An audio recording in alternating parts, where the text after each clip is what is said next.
こんにちは、斉藤直樹です。今日はリスナーさんの質問にお答えしていきます。30代、匿名希望さんからの質問です。斉藤直樹先生、はじめまして。いつもためになる動画をありがとうございます。イラストの優勝依頼、商業案件の作画の修正依頼についてご意見を伺いたく、今回メッセージを送らせていただきました。私は現在、個人様、企業様からのご依頼で報酬をいただいているイラストレーターです。イラストレーターとしては、1年と数ヶ月で駆け出しですが、漫画家としては10年以上、商業で描いておりました。なので、基礎的な画力はそこそこあると自負しています。はい、漫画家で10年以上、素晴らしいキャリアですね。正式なご依頼をいただくと、当たり前ですが、修正依頼が入る場合があります。修正の依頼自体は構わないのですが、その際、時々キャラの作画について、自分の美意識から外れた指摘をいただくことがあります。例えば、体型や顔のパーツの配置を無視して、輪郭のラインを変更する等です。一番かっこいい、可愛いと自分が思う作画から、修正依頼により、自分の手で少しずつ崩していくことが辛くて仕方ありません。これではかっこよくない、可愛くない、顔が歪んでいる、自分ではそう思うのですが、クライアント様は私が納得できないその絵が良いとおっしゃいます。この場合、イラストレーターとしてどう考えるのが良いでしょうか？あくまでクライアント様に喜んでいただくことを最優先すべきでしょうか？もちろん、美醜の感覚は人それぞれですが、自分ですら完璧と言えない絵を納品すること自体にもかなり抵抗があります。斉藤先生ならどうお考えになり、どうご対応なさいますか？ご意見を聞かせていただけたら嬉しいです。長々と失礼しました。斉藤先生の今後のご活躍を心より応援しております。とのことです。絵師はランク付けされている。はい、匿名希望さん、ご質問ありがとうございます。10年以上漫画を描かれていて、で、イラストレーターとしても1年以上活動されているということなので、キャリアとしては十分に積まれているプロの方なんだと思います。プロの方からのね、ご質問なので、あまりお茶を濁すことなく、かなりね、ズバッとはっきりとお答えしてしまいますが、失礼があったらすいません。でですね、もう先に結論言っちゃうんですが、結論、匿名さんは、クライアントからのその修正指示、素直にね、はいはいと聞いてください。もうね、これにつきますね。ただね、それだけじゃ納得できないと思うので、詳しく解説していくんですが、でもね、これ、プロじゃない人が聞いても、結構参考になる内容だと思います。特にね、フリーランスでものづくりをしている人にとって、こういうね、見えない壁や、ランク付けに悩まされる人って、たくさんいると思うんですね。そうなんです。今回の質問は、これ一言で言うと、クライアントによる絵師のランク付けの話でもあるんですよ。これね、絵師本人にとっては割と不本意な内容だと思うので、たとえ質問されたとしてもね、あまりはっきりとは言ってこなかったんですが、匿名さんはね、プロですので、これはね、かなりシビアに認識する必要があると思うので、言っちゃいます。絵をお願いする側、クライアントさんはですね、依頼する絵師を、だいたい4段階ぐらいにランク付けして依頼をかけています。はい。実際にこのランク付け、説明していくとですね、ランク1、もうね、誰でもいいから自分が欲しい絵を提供してほしい。なんなら、無料素材でも AI でもいい。これはね、ランク外と言ってもいいのかもしれませんが、とりあえず誰でもいいから書いてくれよっていう段階ですね。そんなことあるって思う人もいるかもしれませんが、これね、一昔前は結構ありました。2011年ぐらいから始まった、いわゆるね、ソシャゲバブルの時期なんですが、この時期はですね、スマホゲームを出せばもうとにかく売れた時期なので、もうクオリティとかどうでもいいから、もうとにかく絵師が必要、みたいな状態の時期があったんですね。この時期にね、どんどん絵師が増えました。もうこの時期はね、そんなクオリティでいいのっていう、あんまり上手くない人でも、どんどん仕事が来てね、たとえ駆け出しの絵師でも、月収100万円とかね、もうポンポン発生していた時期だったんですよ。今はそういう時期終わっちゃったので、そこまで雑な発注はなくなってしまったと思うんですが、そういうランク帯もあるにはありますね。ただね、このランク帯に発注をかけるんだとしたら、今だったらもう正直、AI か無料素材に置き換えることを依頼者側は考えていますし、もう実際にそうしていると思います。で、次、ランク2ですね。ここはいわゆるプロ絵師として認識されていて、高いクオリティの絵を提供してくれる人と認識されています。ただ、イラストレーターとしてはそんなに名前を認識されていない。代わりが利く存在というランク付けですね。はい。このランク2はですね、ほとんどの絵師、でも絵師に限らないかもしれないな。ほとんどのクリエイターがこの位置にランク付けされていると思います。例えばね、僕は19歳の時にカードゲームの仕事を始めましたが、僕もこのランク2 2に位置づけされていたと思います。ランク2、ランク1と2の間ぐらいかな。ランク2見らないぐらいだと思います。というのはカードゲームの仕事を依頼するとき、依頼者側が考えることって、素晴らしい絵によってこのカードゲームをヒットさせよう。なんてね、ほとんど思ってないんですよ。むしろその前の段階の企画の良し悪しだったり、ゲーム性だったり、あとはもうどんな CM、どんな普及のさせ方をしていくのか、というところに頭を使っているわけで、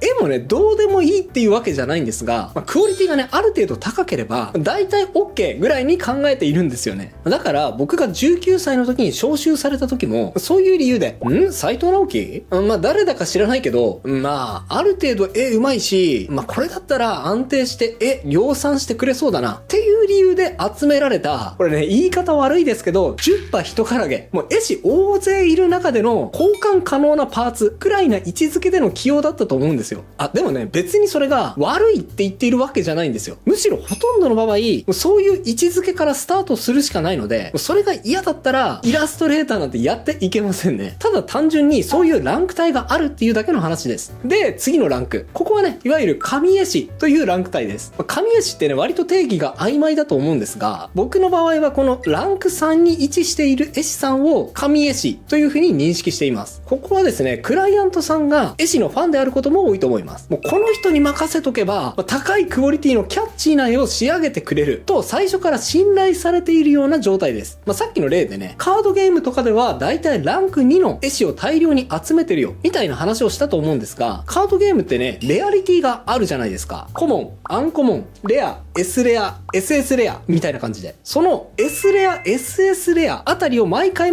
書いている人が、だいたいこの位置づけにランク付けされていると思ってください。こういうね、有名絵師は、一般層には名前がなかなか知られていないんですが、でもね、詳しいオタク層にはある程度名前が通っているので、なんとかさんの絵だってね、露出することで、ある程度話題性も期待できるんですね。で、一番上のランク4はですね、これはもう絵師とかそういう枠組みも取れちゃうんですが、いわゆる有名人枠です。もうその人が描いてくれることに価値があるので、クオリティはもう一切問われなくなるというランク帯になります。さっきからね、カードゲームを例に出しているので、またカードゲームで例えると、たまにね、芸能人が描いたカードなんてありますよね。まさにあれです。もう絵単体で見たら絶対プロ絵師が描いた絵の方が上手いに決まってるんですが、集める側からしたらね、あの人が描いたの？そのカード欲しいってなるので、絵の良し悪しなんてね、もう関係なく、ものすごい欲しいカードになるわけです。というかね、もうなんならそのカード欲しさのあまり、その絵がね、もううまく見えてしまうっていうことすら起こりうるので、もうね、上手いの判断基準がわからなくなってしまうことすらありますね。はい。もっと細かい分類はできるかもしれませんが、ざっくりまとめると、絵師は依頼者側によって、だいたいこの4段階ぐらいのランク付けがされていると思ってください。自分が何を求められているのかを認識しよう。でね、じゃあ匿名さんはどのランク帯に位置づけされているのかというと、ご質問からね、察するに、少なくともご相談されている案件に関しては、ランク2に分類されていると思います。高いクオリティは期待されているが、10羽人からげの取り替え可能なパーツ絵師というランク帯ですね。はい。ごめんなさい。これね、自分で言っててあまりにもひどい言葉だなって思います。実際ね、もう依頼者さん側もうこんなね、ひどい言葉で認識しているわけじゃないと思うんですが、突き詰めて考えるとそういうことだということです。ここね、ごまかしてもしょうがないので、はっきりとそう認識しておいた方がいいかもしれません。で、依頼者側がこのランク帯の絵師に求めていること、これ一言で言うと、俺が欲しい絵をちゃんと描いてくれ。君の美意識は、入れるなとは言わん。ただ、俺の指示は最優先してくれ。ってことなんです。たまにね、例外もあるんですが、ほとんどの場合はそうです。ゲームも含めてね、絵師を起用する企画のほとんどには、こういう枠組みで、こういう世界観の絵を描いてください。というレギュレーション、約束事がはっきりしている場合がほとんどなんです。例えば、デュエルマスターズというカードゲームのレギュレーションはですね、ゴテゴテしていること、トゲトゲしていることが、この世界の中で良しとされている美意識ですという設定が決まっています。強いキャラクターほどね、いろんなトゲトゲパーツがそこらかしこについていて、めちゃくちゃ派手に着飾っている。もう色もね、ゴテゴテたくさんついていた方がかっこいい。それに強い。という世界観なんです。そういう世界観にしましょうと企画を立てた人が、この世界の美意識まで設定しているわけなんです。でですね、なんて言ったらいいのかな。ここでね、ちょっと視点を変えて考えてみてください。あなたは、そのデュエルマスターズの企画者側の一人です。一生懸命ね、企画書を書いて、会社の上層部にね、もう一生懸命プレゼンして、なんとか企画を通しました。その企画がヒットすればもう昇進間違いなし。もうね、昇給もボーナスも約束されています。もうそんな状態ですから、ものすごいやる気でね、よーし、絶対ヒットさせるぞって、ものすごい考え抜いて、よし、こういう世界観にしようって構築して、よし、これでいくぞ、絶対これヒットするぞって、もう確信している状態です。で、そんな中で依頼した絵師の一人が、トゲトゲしたやつなんてダセーっすよ。言っちゃ悪いですけど、俺、美大出てるんですよ。もう美についてはもう正直あんたよりも詳しいかもしれないっす。で、そんな俺の美意識はですね、やっぱシンプルなつるっとしたやつの方がかっこいいと思うんですよね。っていうか、世の中のトレンドもそうだと思いますよ。だから俺の美意識に合わせて、こいつつるっとさせちゃっていいっすかとか言ってきたらどう思います？おめぶっ殺すぞって思いませんか？思いますよね。もちろんね、僕はクリエイターですから、クリエイター側の匿名さんの気持ちもわかります。わかりますが、端的に言って、匿名さんが今抱えている憤りについて、もう少しね、こう視点を引いて、依頼者側の視点から見てみると、ちょっとわがままな困ったクリエイターっていう風にも見えてしまうんですよね。まあ今言ったのはちょっと極端に聞こえるかもしれませんが、いや実際ね、そういう感じの S さんも、まあ割とたくさんいるみたいなんですよ。でね、意外とですね、ここを勘違いしているか、見えていない人っていうのが結構いて、そしてそれが原因で病んでしまっている人もたくさんいると思います。絵を依頼された時点でね、自分はランク3、ランク4に位置づけされていると思い込んでしまって、もっとこうしてくださいって返されると、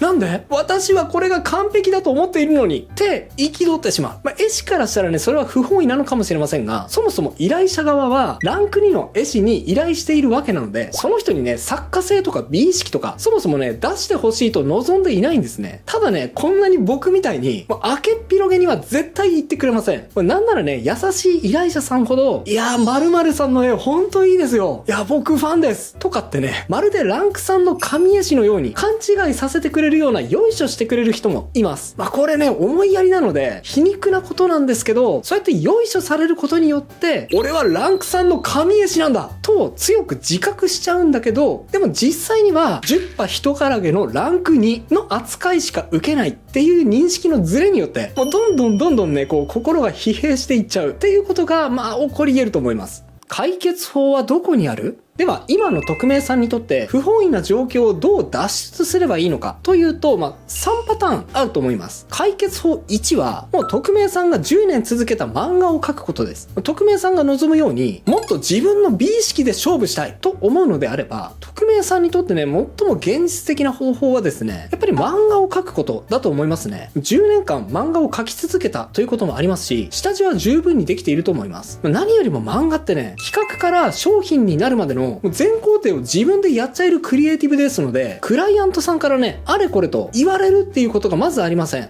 一応ね、漫画は編集さんと作っていくものという側面もあると思うので、編集さんからの意見は取り入れなきゃいけないっていうこともあると思うんですが、でもね、さっきのランク付けの話で言えば、もうすでにヒットしたラノベのコミカライズとかそういうのでなければ、もう漫画連載を開始した時点でね、絵師で言えばランク3以上の存在だと思います。漫画を載せる側はね、おそらく作家さんの美意識をもう信じてますし、そこに関してもっとこうしてくれというフィードバックを返してくることもまずないと思います。ここで成功させることがね、美意識問題に関しては匿名さんにとって一番いい方法かもしれませんね。ただ匿名さんは10年間漫画をやって、でそこからイラストレーターに転身されているので、何かね、漫画を続けられない事情もあったのかもしれません。なので解決法2、これはね、ちょっとネガティブに聞こえてしまうかもしれませんが、もうね、自分はランク2なんだと認識して活動を続けていくってことです。つまりね、クライアントさんの提案を全部はいはいと受け入れるってことですね。この提案、なんだかものすごく後ろ向きに聞こえるかもしれませんが、少なくとも僕はですね、ほとんどのクライアントワークにおいて、この気持ちでやってます。はい。自分の美意識を全面的に押し出そうとは全然思ってないですね。というかね、頭の中でも絶対にこうした方がいいと思っていたとしても、そこはこう直してくださいって言われたとしたら、もう何の迷いもなくそう直しますね。これですね、実際そういうことたくさんあって、例えですね、絵的にはそうした方が良い絵になる場合でも、こうカードがね、何枚もあって、で、企画者側がこのカードを立てたいっていう作戦があったとするじゃないですか。だからこの絵を良くするために、僕の絵のエフェクトを減らしたり、キャラクターをサイズダウンさせて、ちょっとね、これよりもダウングレードさせてほしいっていうですね、お願いを受ける場合って、よくあるんですよ。で、それに対して僕は、絶対にこっちの方がいいと思うんですけど、って意見したことは全くないと思います。仮にね、好みを聞かれたとしたら、言うかもしれ、言わないですね。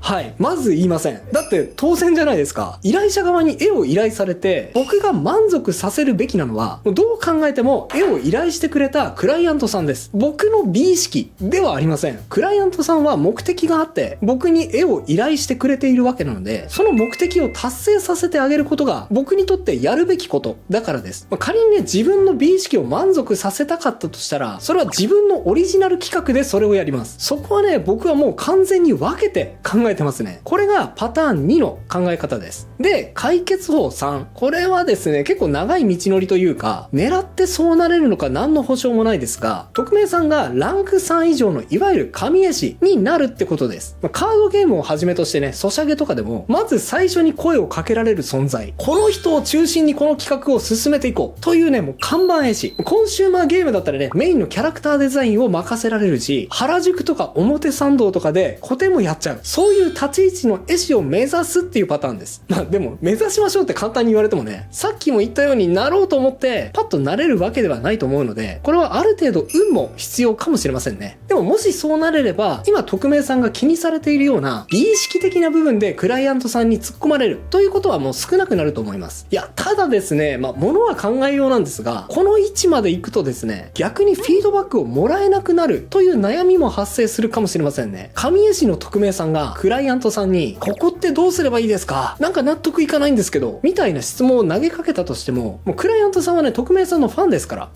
今の状態でもう素晴らしいと思います。このまま行きましょうって、素通りさせてしまって、そのまま出してみた結果、やっぱ直した方が良かった。みたいなことも、起きかねませんので、これはね、どちらがいいのかはっきりとは言えませんね。ですが、匿名さんの状況も含めて、僕だったらどうするのか、どう考えるのかというと、解決法の1から3までを並列で実行していくのがいいのかなと思いました。まず、差し当たって実行するのは、解決法の2です。自分はランク2に位置づけされているんだと認識して、少なくともね、頼まれた仕事に関して、自分の美意識を無理やり持ち込むのをやめるというのが一つです。これね、勘違いしてほしくないんですが、美意識を全く発揮しないというわけじゃないんです。ちゃんとですね、自分の理想を追い求めて絵を描いていくんですが、その結果としてクライアントさんから、ここはちょっと違うからこう直してっていう指摘が入ったとしたら、それは、はいはいと素直に聞き入れるってことですね。たまにね、修正が入ったからといって、最初から適当な仕事しかしなくなる人がたまにいるんですけど、そうなると徐々に仕事が減っていくか、少なくともね、次のステップに進むことはできません。で、そうした上で解決法1を試します。つまり余裕がある時にオリジナル漫画も描き続けると思いますね。今はね、もうそんなに超大作じゃなくても、X で漫画がバズれば、連載とか単行本を出せるチャンスっていうのはたくさんあると思います。無理のない範囲で、そういうパターンを並行して模索するのは良い方法だと思います。これがね、実現すれば、美意識問題は一気に解決すると思いますね。で、これはあわよくばですが、解決法の3。そういった活動を続けていたら、いつの間にか匿名さんが神絵師になっているっていうパターンです。これは狙ってそうなれるのかはちょっとわかりませんが、この解決法の1から3まで視野に入れつつ、順番に試してみるっていうことをやってみてください。僕ならそうすると思います。はい。